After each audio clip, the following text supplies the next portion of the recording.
This episode is brought to you by Cisco and his legendary inspirational quote from the thong song. Ooh, that dress so scandalous, and you know another can't handle it. So you shaking that thing like who's the ish with a look in her eyes so devilish. Oh, welcome to the Stephan Dyer podcast, my people.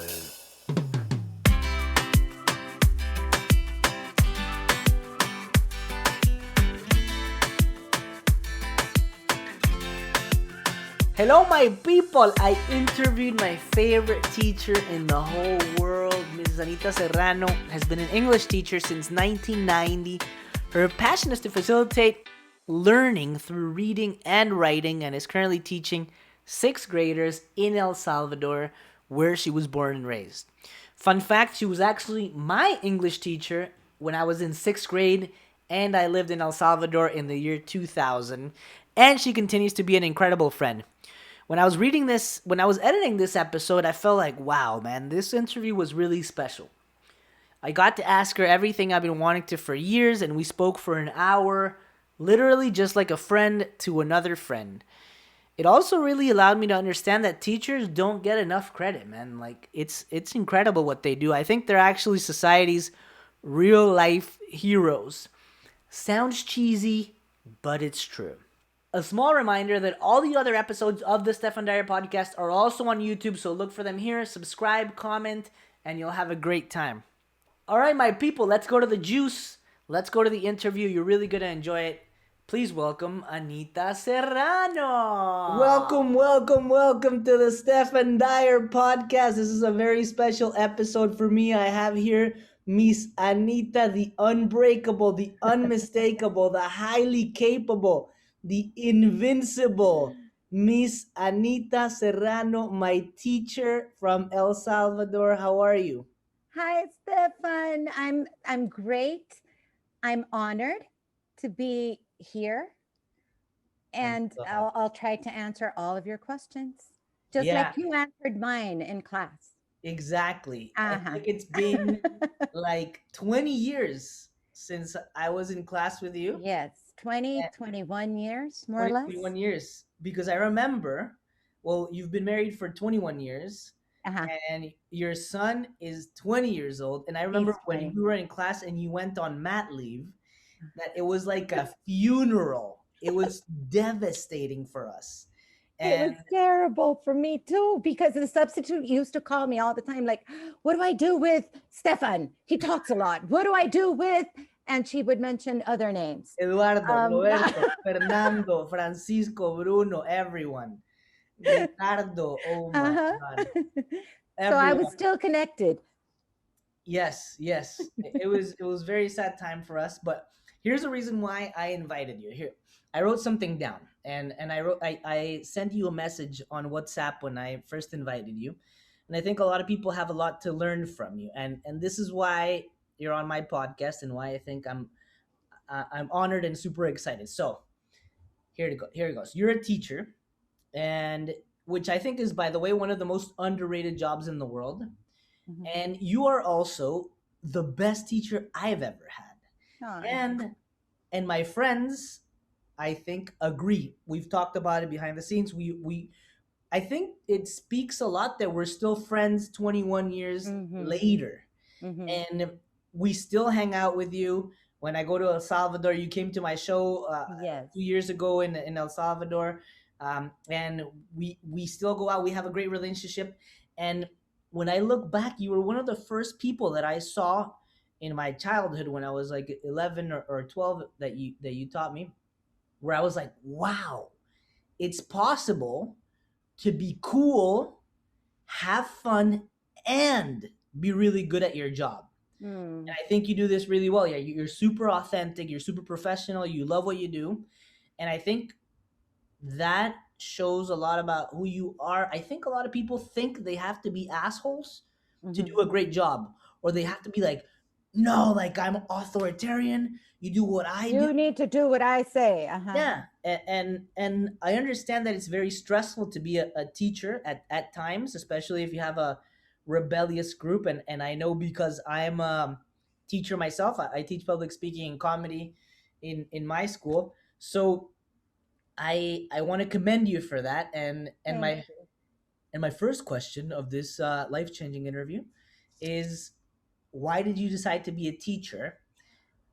When do you remember it was like the first time that you Uh-huh. decided? When I was a little girl, I used to read a lot. I loved reading. So what I would do was I would just pretend I was reading a story, read a book to my students. My students were invisible, by the way. They were not stuffed animals. They were there. I saw them. But that's how it all started. And then my parents bought me this. It wasn't a blackboard, it was a green board and a box of chalk. And I would write the alphabet. And that's how I started. It was just playing. When I was a senior, I was thinking maybe I should do something else. Teaching was my passion. I used to tutor even when I was a student in high school. I used to tutor little kids and I loved it. But then I thought maybe I should go. I don't know, maybe I should do something that's more rewarding economically. Yeah. So I was playing around with being a lawyer. I think that was my top choice. After teaching, it Yeah. was law. But after I spoke to a teacher whom I love very much, she was my high school social studies teacher in ninth grade, and she told me to do what I wanted to do. What are you passionate about? And it was teaching. So that's when I decided, it was senior year in high school when I decided, okay, so this is what I want to do. Incredible. I relate to what you just said, because when I made the decision to quit my bank job to pursue my professional career in comedy and in Yeah. speaking, I asked myself, is this the right decision? And one of the questions I asked myself at the time was, do I want to be doing this in 40 years? Exactly. And 1000% I still want Yes. to do it in Yes. 40 years, in 60. I want to do it for the rest of my life. And even I did it before I got paid anyways. And I Uh-huh. think it's a really good way. Now when you do it professionally, or when you have to do it full time, then you realize, okay, you sometimes get bored, or there's other troubles that come with Uh-huh. doing anything full time, but I still enjoy it enormously. um, And I think everyone, when they're in high school, they should ask themselves that question. What do I want to do that I will be happy doing for the rest of my life? And if it's teaching, in my case, go for it. If yeah. I could go back in time, I would still choose teaching. Incredible. Were you always a fan of communication, spelling, grammar, Ooh, I loved it. or Yes. reading? Reading. And that stemmed into grammar and writing essays. Like I remember I would go to my English class and they'd say, okay, you need to read this book in 1 week and then you need to write an essay. And I'd go like, yes, I would love it. I would love it. And physics, math, that was not for me. So I had this very close friend who passed away. Um, and he would help me out in physics because I was in the honors class. I don't know why I was in the honors class, but I was there and I didn't understand anything. And I really disliked the class because it wasn't my Yeah. strength, right? So then with this friend, we would get together after school and he would help me catch up with physics and he'd explain. And then I'd help him with everything regarding English, reading and writing his essays. I always remember lots of things. I have a pretty good memory. Eduardo has an even better memory. Chuster, Roberto Alcho has even better memory sometimes than me. But here's what I remember about your love for communication. First of all, I always remember that you had like perfect spelling, perfect pronunciation, and you were so like meticulous and so, or like, I don't know if people still if you still keep your notebooks, but back in the day, you used to I have like, the lines with the names and the perfect numbers in pencil or pen, and were just perfect. And Everything's online now, right? All the grade book and the planning. yeah, But no, I do keep my physical notebook with the grades and with my planning. It's all yeah, there, I written. think it's habits. And this is okay. A couple other things that I remember about you. I remember your white Volkswagen Jetta. I remember that you were a fan of rock and roll. I thought it Still was am. 94.9, but it was 92.9. 92.9. Láser, Yes. radio Radio láser. láser. And I remember I remember maybe this wasn't you, but I'm pretty sure this was you. Did you ever tell us, or did you as a kid in your books, like when you were reading your own books Mhm. for fun, did you close the quotations when a paragraph didn't have them? And then you realized it was incorrect to close those quotations. Like if they open a quotation to start a I don't remember doing that, but it sounds like something I would do if I yeah, saw it. I think you Uh-huh. told us about that. And then I remember you correcting Roberto about the lyrics of Armageddon Aerosmith the movie because he was miss. Do you remember what he said? Mm, I think it was the chorus. I don't want to fall asleep because I miss you, baby, and I don't want to miss a thing. But I think he said something else. If you're Um, going to sing, you're going to sing it well, Roberto. So then yeah, I had to tell him exactly what to say, how to say it. And he did, Roberto. yes, yeah. I remember Daffy Duck. Daffy Duck. You had like Daffy Duck. I 40. have a huge collection. No, it's grown. I have stuffed animals. I have towels, shirts, toothbrush, a spoon, keychains. That's what the kids give me. So I've never bought one Daffy Duck in my life. They've all been gifts from my students. And how did that passion start for Daffy Duck? Have you ever seen Daffy Duck and Bugs Bunny? Have you ever watched an I episode? have, but I No? forgot. Okay. Um, Bugs Bunny is the winner all the time. And Daffy Duck was the underdog. Wow, So, I you love the underdog. sort of, yes, yes. Like the song between 50 Cent and the game, hate it or love it, the underdog's on top. There you go. There you go. There That's you go. pretty So old. that's when my love for Daffy Duck began. Very cool. Now I'm interested in what was your childhood like? What Hmm. did you love to do? I know obviously reading, Reading. but what else did you love to do that you still do, or maybe that you haven't done? But what were you passionate about as a kid, apart from reading and communication? Reading and teaching. It's funny because what I used to do for fun when I was a kid, I still do for fun as a grown up. I still love reading What's and your teaching. favorite book?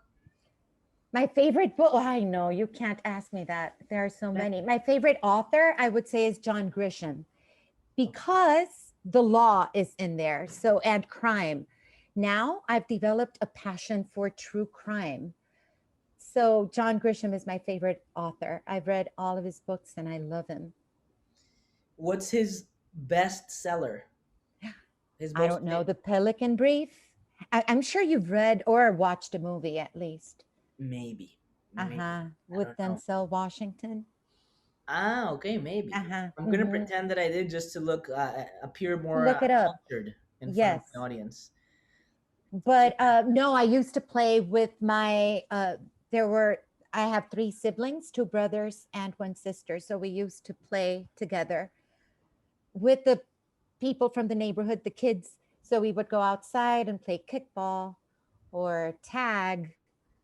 Um, but I've always liked being indoors and okay. I've always liked spending time on my own.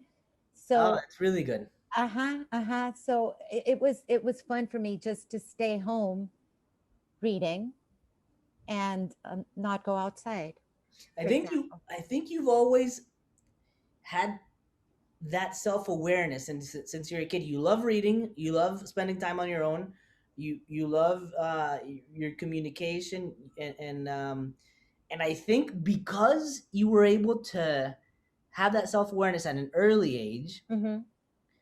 I think, and this is just my perception of things, obviously, but you were always giving off a vibe of I don't care about anyone else. I'm cool. I know what I do. Do with what, do Yeah. what you want to do. And you haven't Exactly. really have been a person that follows the crowd. You just do No, your own thing. exactly. And Exactly. I think that's very important, don't you think? yeah, I just feel that a lot of people would like to not follow the crowd, but they just don't Uh-huh. have that self-awareness or have that maturity at a younger age. Uh-huh. I mean, everyone has their different journey. When I think of you, it's very funny because my big brother, his favorite teacher, Alexis' Alexis, favorite teacher is Miss Uriarte, which who is is one of my best friends. there you go. Uh-huh. And also Miss Uriarte, I find also gives off a vibe of like, I don't give a fuck. This is who I Yes, am.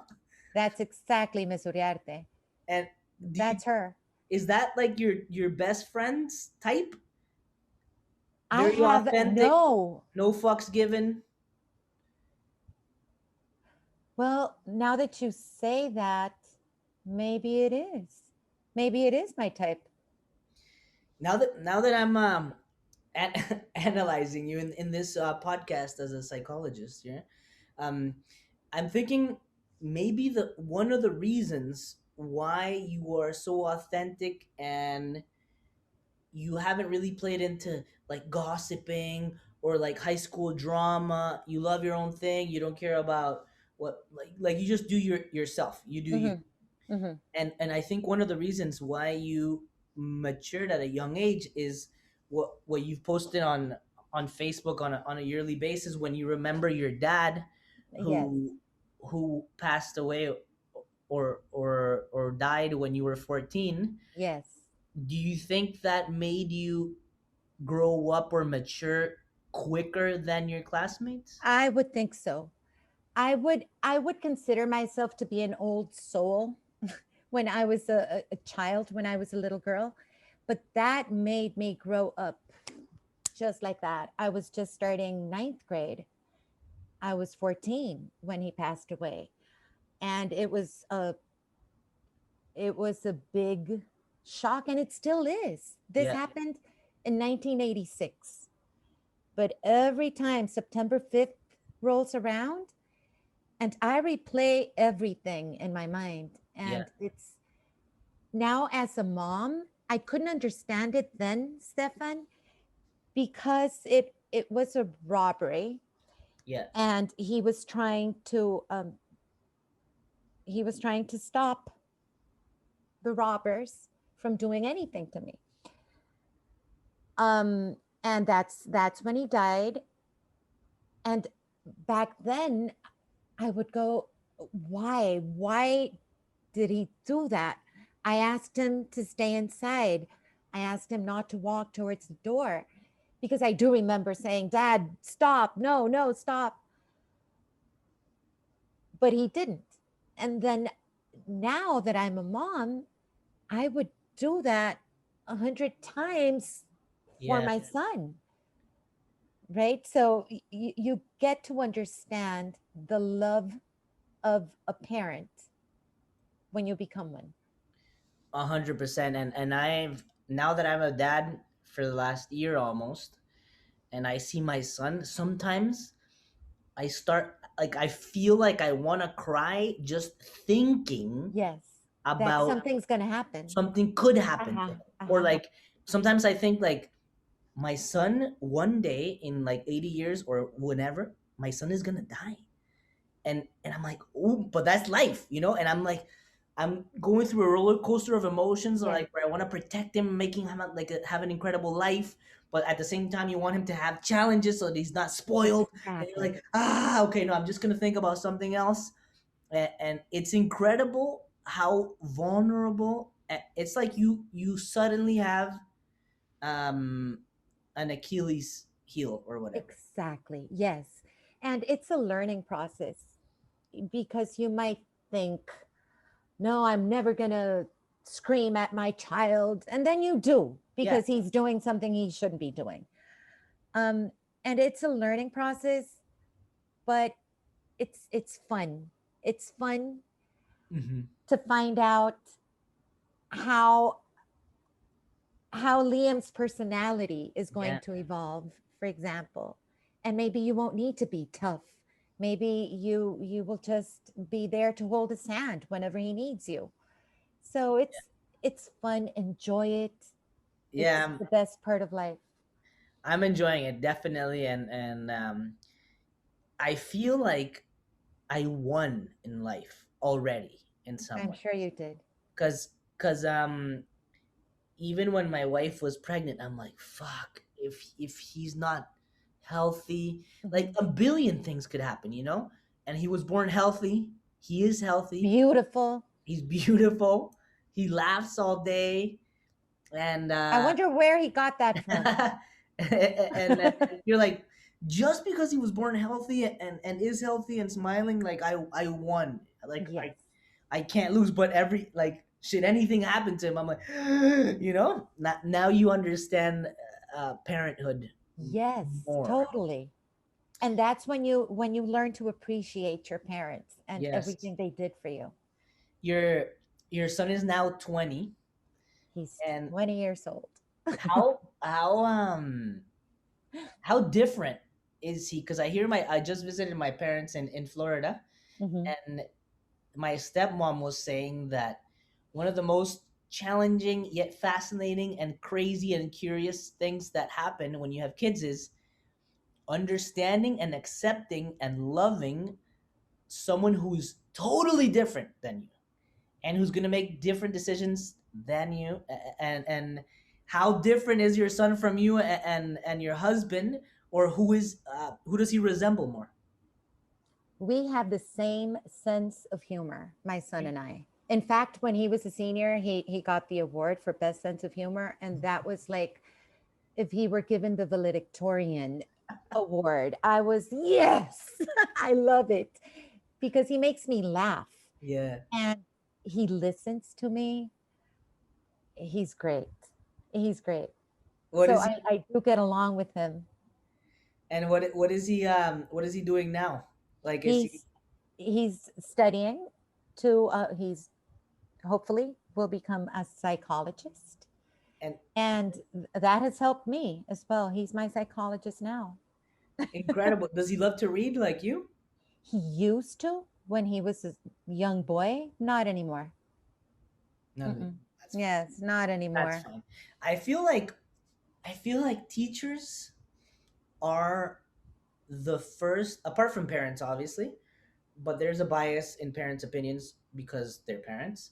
And I feel like teachers are the first step to self awareness for kids. Uh-huh. And for me, when I found out that I had specific talents or specific passions or that I was good at something, was through report cards that you would write, Hmm. you and other teachers in the schools that I've been at.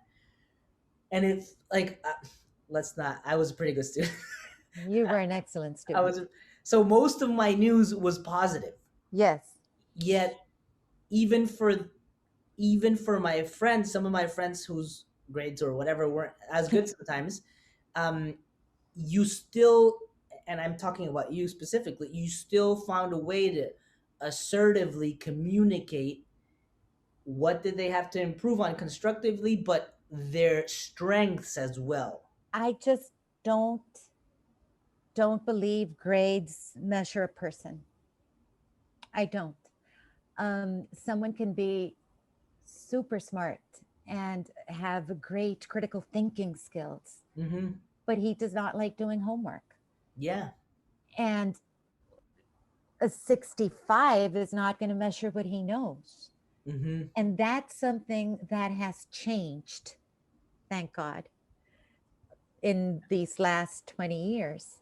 Because now grades are not given, well, they still are, because universities still ask for grades, Yeah. right? But you see it as a way of telling the student this is what you need to work on, and I'm sure you can do it, but I'm sure this does not measure you. Like having I've had parents complain, my child did not earn the honor roll. He did not make the principal's honor roll. Why? What's that all about? It's not a big deal. It's Yeah. not really. And the pressure that some kids endure Yeah. due to that is tremendous, and it's not good. It's horrible. And now Horrible. kids have social media, which is like it's like comparing yourself to others All all the time, day. 24/7. It I wanted to ask you this because obviously you taught us in the early 2000s, and you teach sixth graders age 11 and 12 Hmm. today. So how do you think it has evolved? Do you feel like kids are more anxious nowadays because they got social media? Do you think it's the same types of problems as they enter those teenage years? Do you think there's more added pressure because they're more anxious due to social media or I university? would say those problems, I'm not saying they don't start in sixth grade, but I would say they would begin later in seventh, eighth grade. Okay. In sixth grade, there's still some of them. They're Yeah. still enjoying their childhood. The boys, especially. The girls are more mature, but the Mm. boys, they're still playing with.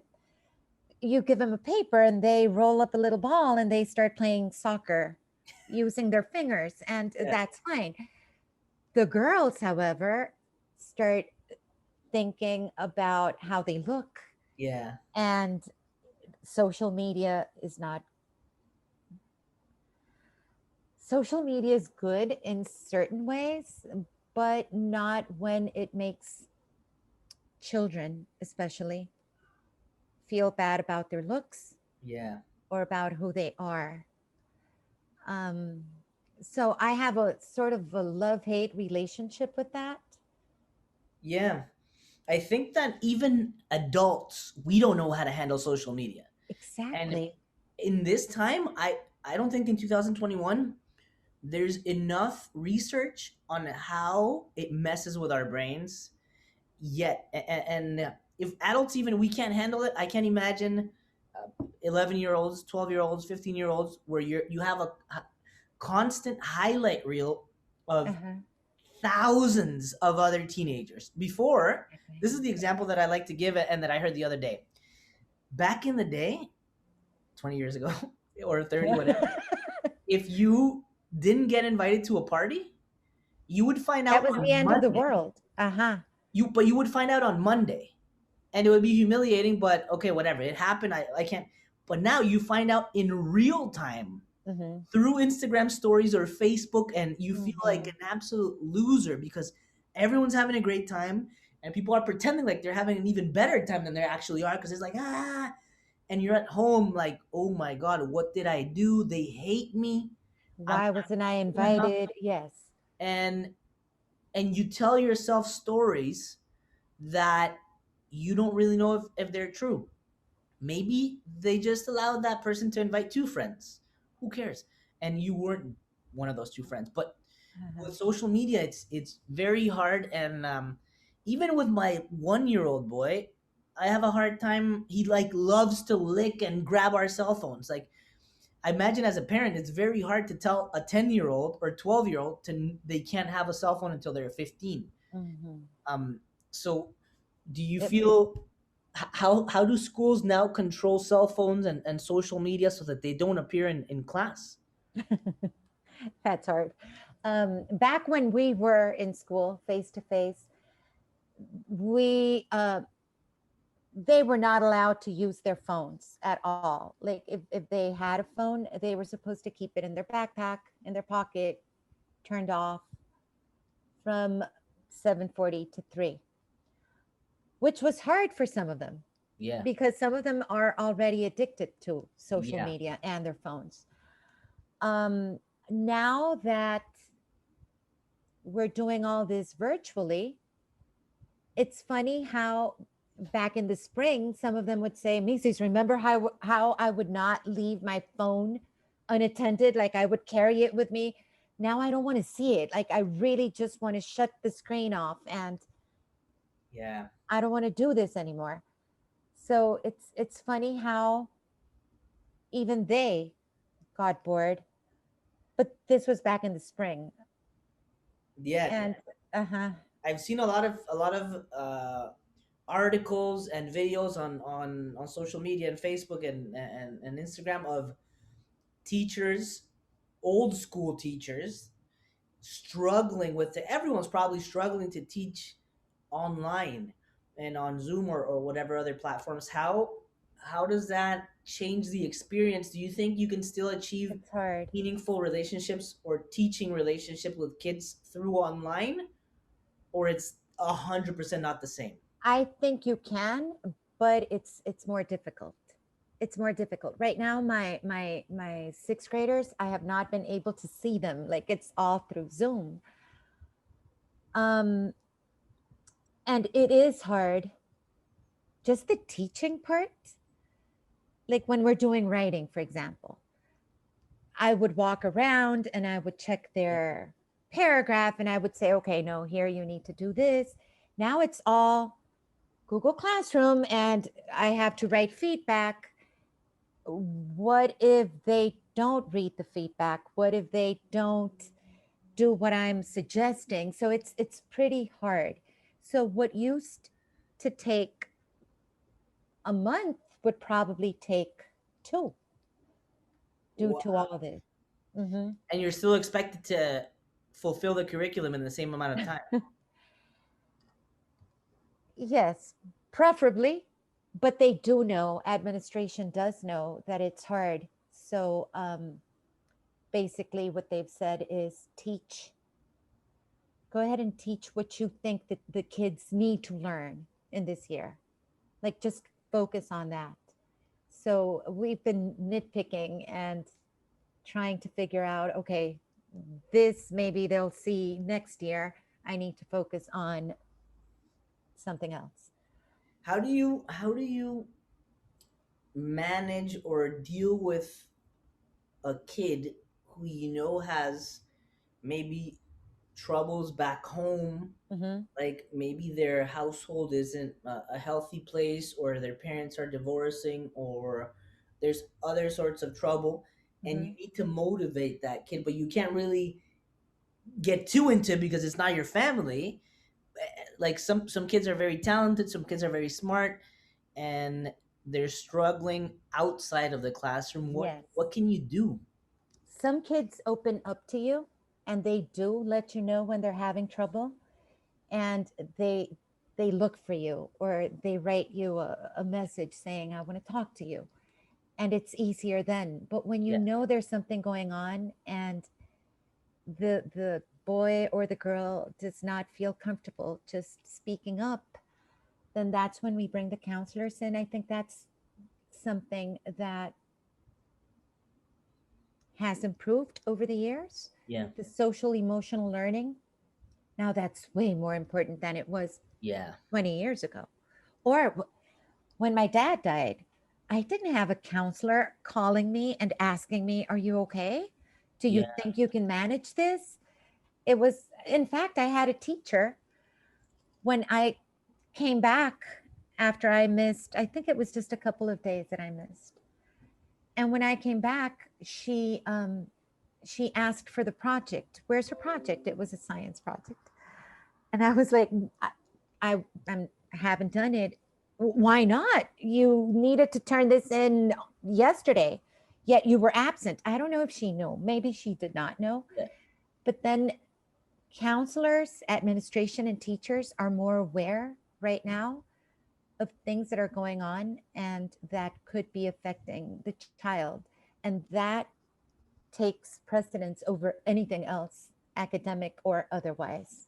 Incredible. I now in university, I went to the University of Toronto here from 2006 to 2010, and there wasn't a lot of leniency when it came to mental health. Uh-huh.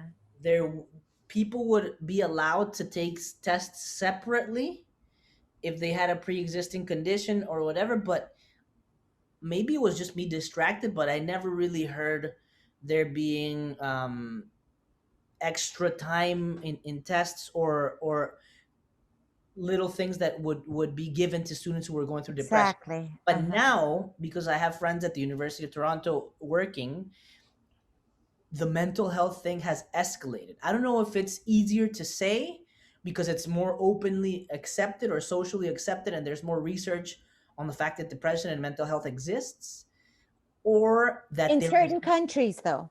yeah, Uh-huh. In Canada, Mm-hmm. Mm-hmm. or is it that there's more students depressed? I don't know if it's like LGBT people. I think there's always been, but I now think there's always been, exactly. but we didn't know how to handle it, and now people are becoming aware that that's a thing, and it's 100% normal Yeah, that you're not a freak for exactly. being depressed or for being anxious. It's Yeah. so I love that. I love the way that education has turned toward social emotional learning and mental health. Do you think there's a culture in El Salvador? I personally felt like this when I lived there 20 years ago. There is a culture, not just in El Salvador, maybe, but maybe Latin America, of if you ask for help, you're weak. If you go to the psychologist, you're crazy. If you wear a pink shirt, you're gay, or whatever. Do you think there's still a bit of a culture of if you feel like you're depressed or you go to the psychologist, you're a psycho? I think so. I think it's less than it was before, but I think it's still there. And it's something we really need to get rid of. How can we work on it from elementary school? Is there something that we can do that teachers, because I know certainly you implemented an environment in our classroom Hmm. where it was okay to ask for help. It was Uh-huh. okay to be gay. There was no gay people, no gay students at the time, but that we know of. But it was But okay to be different. yeah, super okay to be Exactly. different. Exactly. And what have you done? Because I know you've improved along the years in your career. Hmm. What do you think you do more now than in your early years to implement that inclusive environment?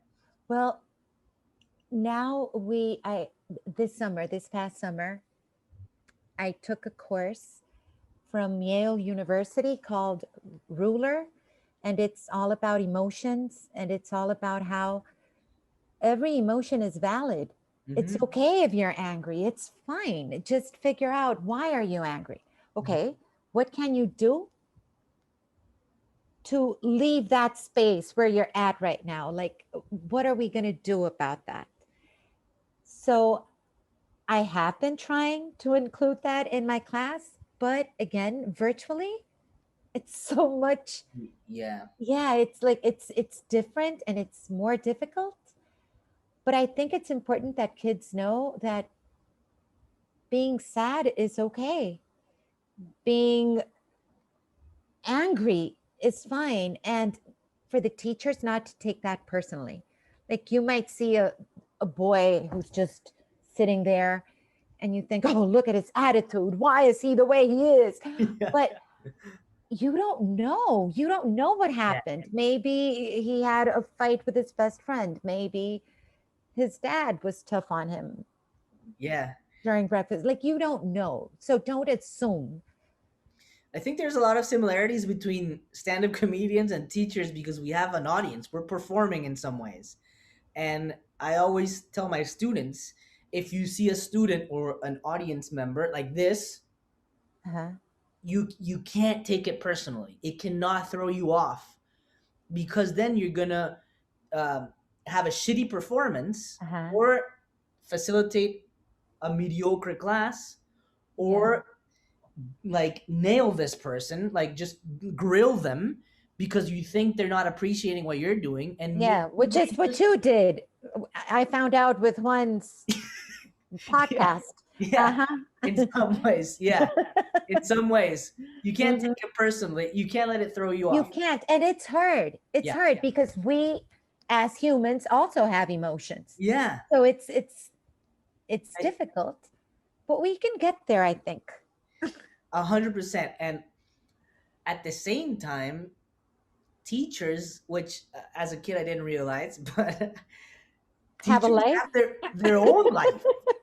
Have their I just feel like in my mind I felt like teachers would live in the teachers in room there exactly. all And night. you would see them outside school and you'd go like, "Oh my God, what's she Yeah, doing here?" Like, yeah. "Uh-huh." And Yeah. I didn't know how to react if I saw a teacher at the mall. I'm like, oh my god, they go to the mall? Yes. It's hard. That still happens though. It's like watching us. It's like seeing a celebrity at the mall. You're like, what? What should I do? Should I say hi? Yeah. Yes. I'm like, and you feel like, oh, I have to be in my best behavior. Uh-huh. Should Uh-huh. I speak in Uh-huh. English or in Spanish or and then you're with your I parents as a know. kid.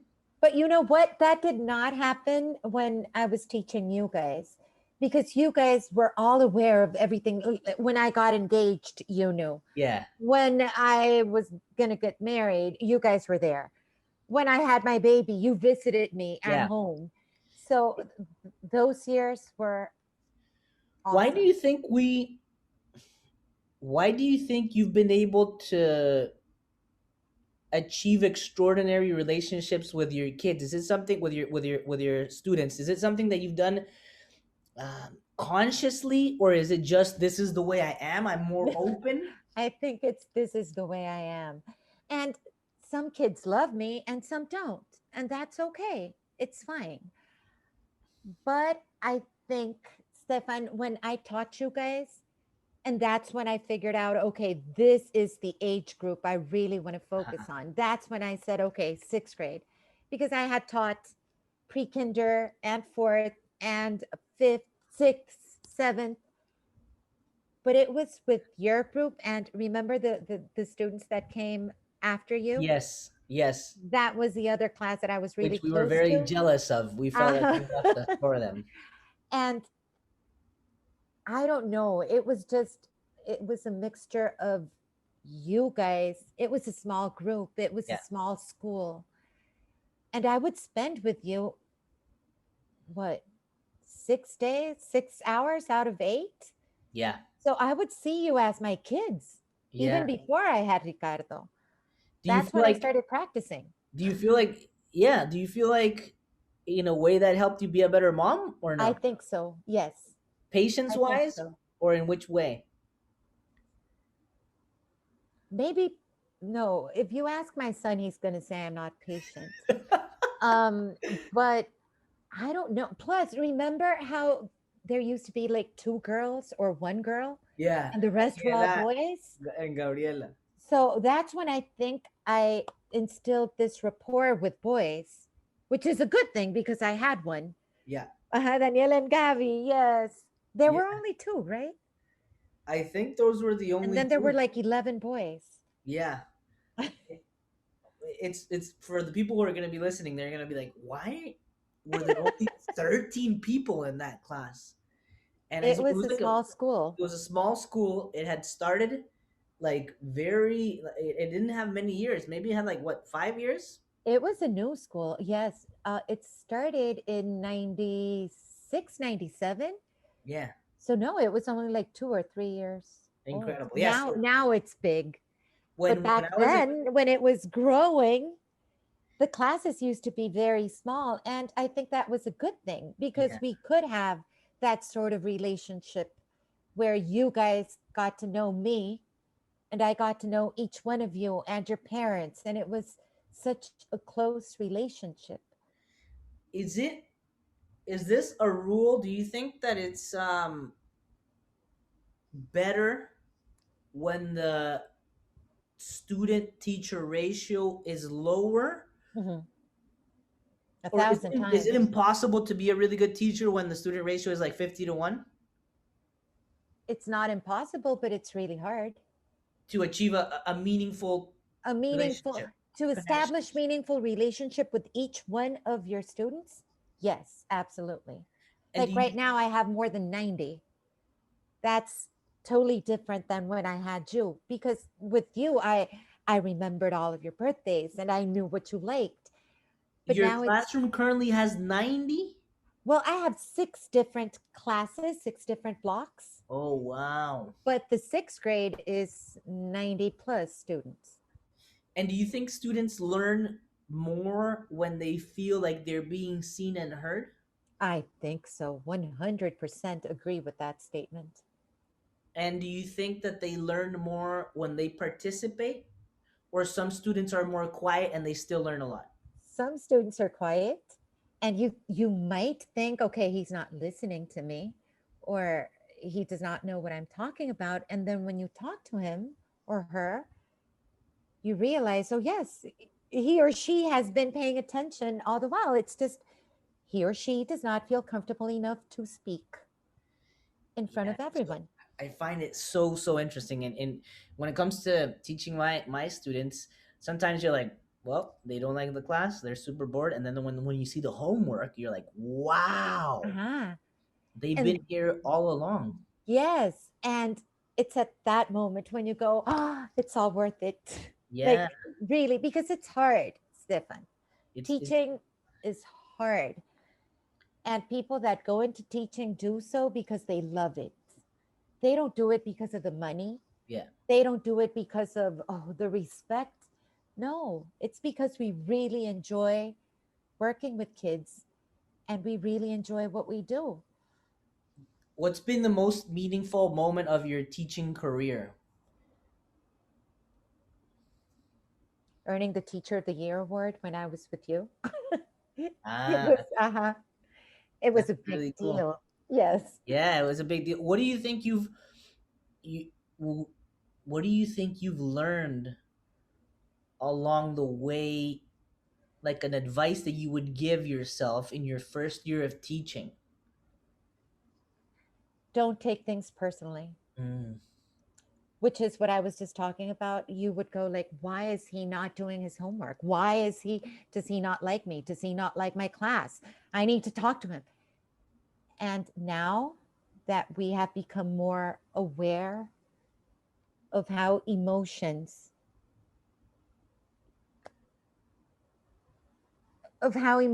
can, I don't want to say damage a child, but if affect. affect affect a child, albeit a negative or a positive way, but you cannot let things get to you. Yeah. It'll affect your performance, yeah. It'll affect your performance, and it's not fair for the child. It is not. That's So yeah, I would go back and say that to myself when I started out 30 years ago. 30 years ago. 30, that's 3 decades. Oh my god. What I Uh-huh. wanted to ask you over these 3 decades, because you're friends with us, and clearly um you started teaching a little bit before you taught us.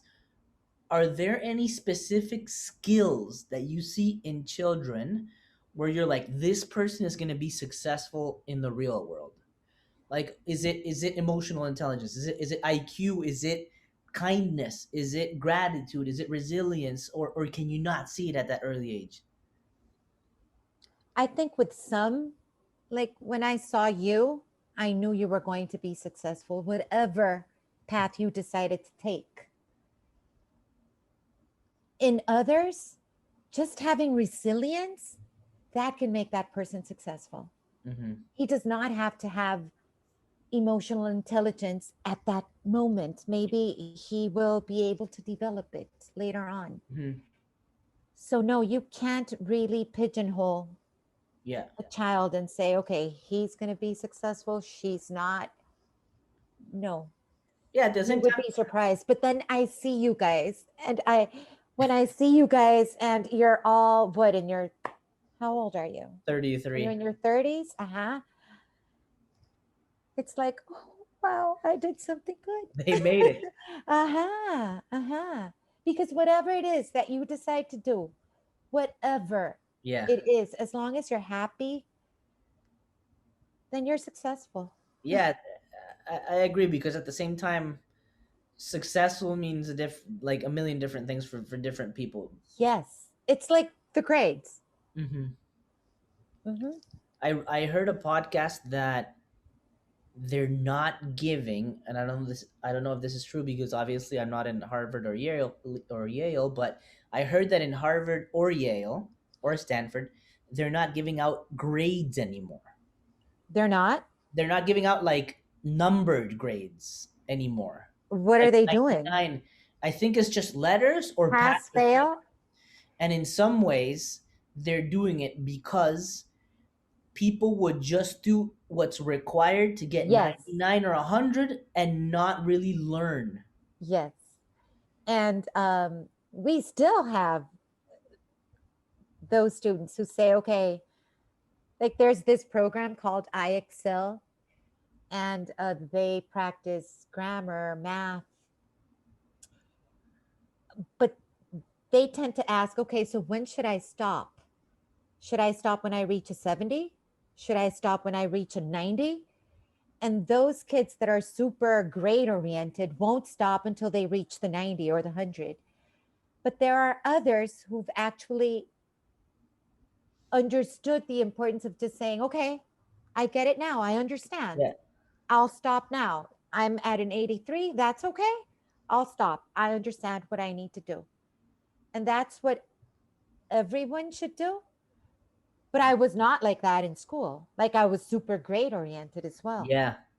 And what do you mean by I'll stop now? Like is it like They can stop because they're asking you questions. Like, where should you use an apostrophe, for example? And then you answer it, and then they give you another question, and that adds to your score.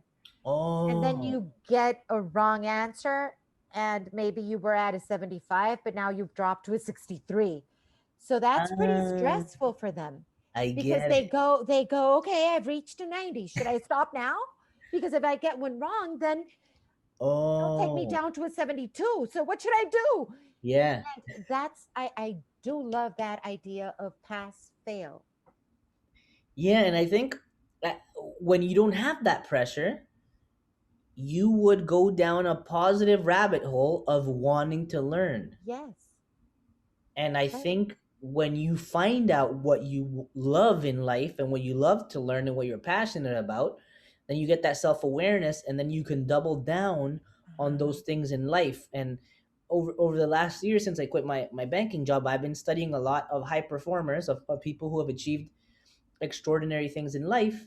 And there's a common denominator, and these people have achieved these extraordinary things not by mitigating their weaknesses but by doubling down on their strengths. But you can't do that unless you know your strengths, and so that's why it's so good to have that self-awareness about of what you love to do and Uh-huh. also what you're really good at, because sometimes it's not the same. It's different. Yeah. Right. Mm-hmm. Sometimes you're super lucky that you're good at what you love, but maybe I love bowling and I suck at bowling, you know. Uh-huh. Uh-huh. I don't know, but my wife always tells me like you're so lucky that you found out what you're really passionate about, because she hasn't, in a way. Mm-hmm. Mm-hmm. And I think that it's so cool that you found out at an Mm-hmm. early age what you Yes. loved as well. It, about the grades, going back, education wise, it's so hard because I think most teachers would love to just say, okay, you get it. Now we can move on. But then there's also data, and there are GPAs, and we need to see, we need to score.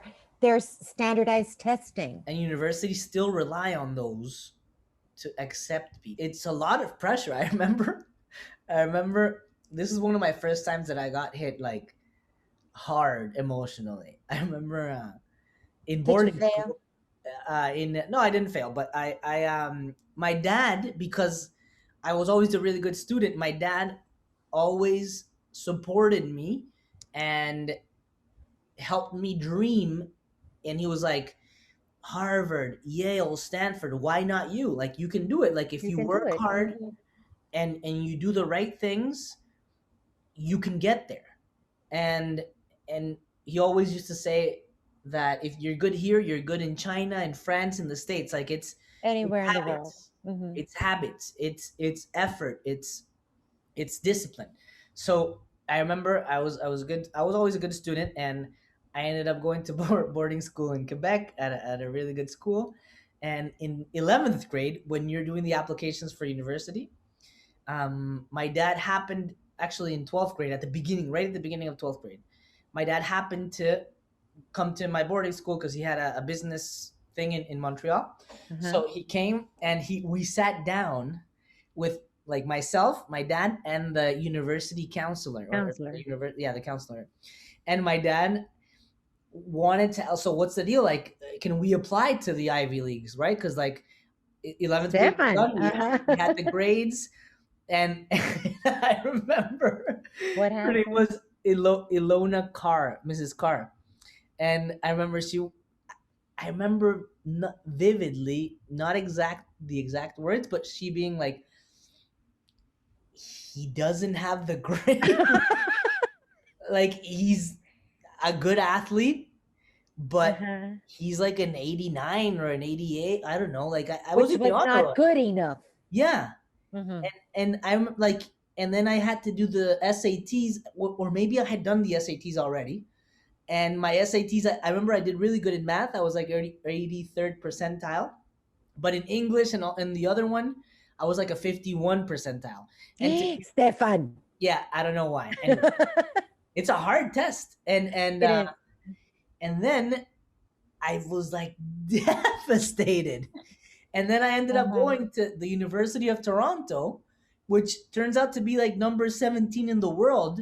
But I There was you like go. devastated. I was like, this is a failure.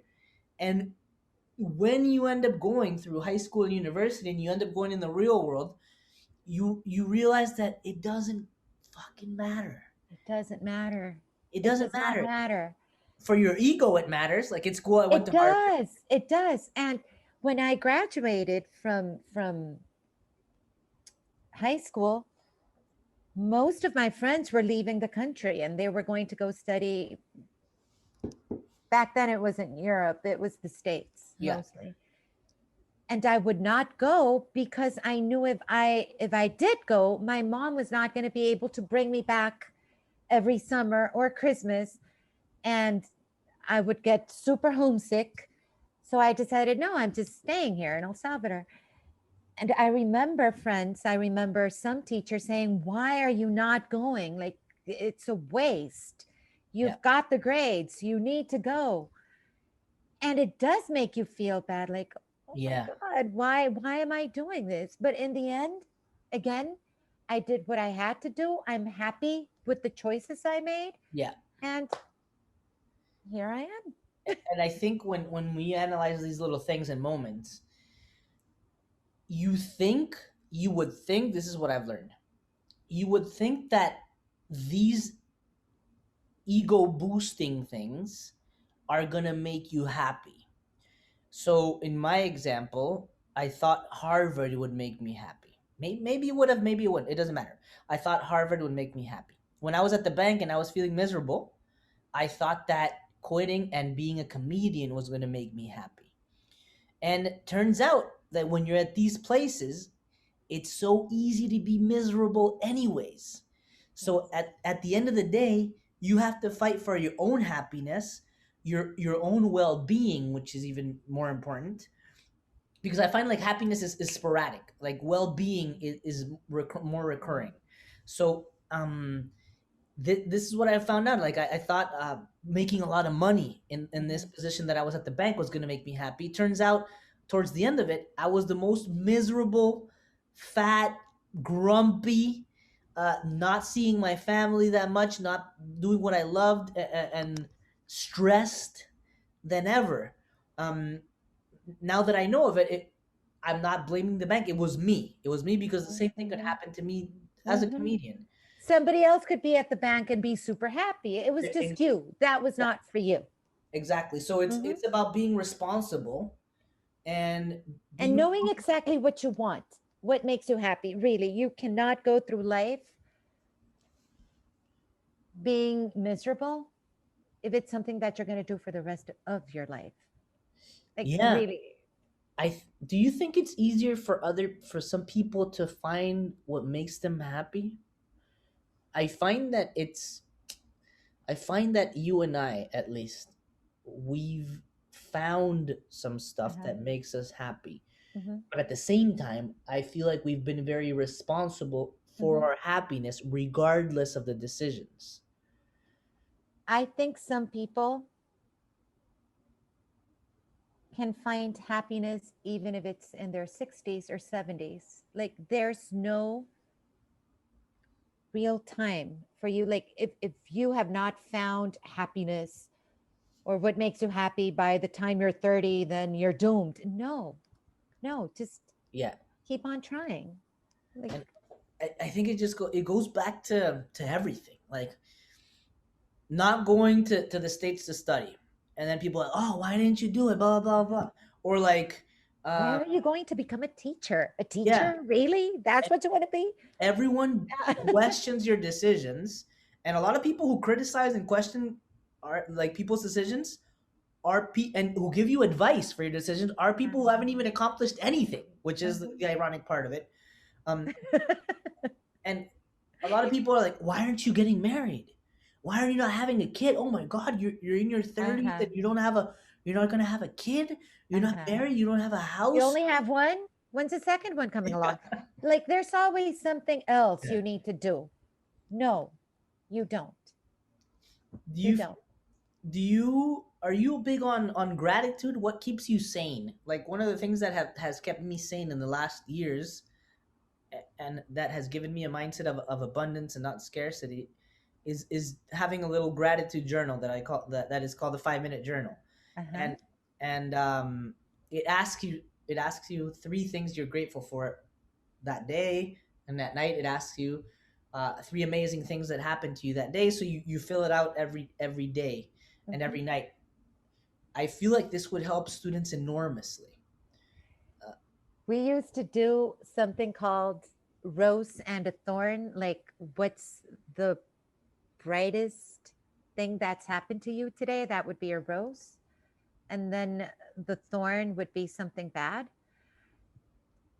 And we used to do it back when we were face to face, but maybe I'm going to start doing that again virtually because I think it's important. Like, and every night, that's when I do it at night when I pray. And that's when I say, okay, thank you for, and even the things that you don't take into account, but yeah, thank you for having a house. yeah, It's small, but I still have a house. yeah, Thank you for having a car, for things that you just take for granted. Thank you for having a job and yeah. something I love doing. It's huge. Yeah, huge. You've Mm-hmm. now been married for 21 years, Mm-hmm. and what's the secret to Oh get? my God. No, you can't ask me for advice. I think it's patience. Yeah, Both of you need to have patience and just, like, don't give up. Like, you're going to have thousands of disagreements, fights, but in the end, look at what you're building. You're building a home, a family. Now, of course, there are moments when those things need to end yeah, for the well-being of each other, yeah. husband and wife. But if you can still work on it, then do it. Is Don't your give up. is your husband still playing music? He is. He is. Amazing. Uh-huh. What's it What's it like to be married to an artist? Ooh, I was a groupie when I was a girlfriend, but now not anymore. Not after I had Ricardo. Yeah, I stopped going then. But then once he grew up now you're back. again, uh-huh. That's very cool. And It's fun. one of the times that you've made me laugh the most is this one time you had a post on Facebook about Barcelona versus Real Madrid in El Oh Salvador, God. and Uh-huh. how the country how the country gets paralyzed, and people, there was a gunfight. There was a in El It Salvador, and was ridiculous. It was stupid. Barcelona, Real Madrid, and then the country would the traffic jams were horrible because people would be going to restaurants to watch this game and come on, they don't even know we exist. It's fine. Like I'm a Juventus fan, that's okay, but I'm not going to get a gun and start yeah, shooting people if they lose or if and Costa Rica beats Italy. yeah, Like, yeah, I can be sad, especially when one of my former students was posting things about, ah, Costa Rica, we beat Buffon. I, it just, people get so, like if they were on the field Yes, and they don't even, polarization, total polarization, and and they it's mix it with terrible, alcohol. which They makes it spend, worse. yeah, and But you know what? Just to be fair, it's not like that anymore. right now because of the pandemic, or why? No, no, no, no, no. I think it stopped. Like after I don't know. There were other teams that came up, and the focus was not just on Barcelona and Real Madrid. So people Yeah, started like chilling. spreading. But it was terrible. Yes, I used to post that a lot on Facebook.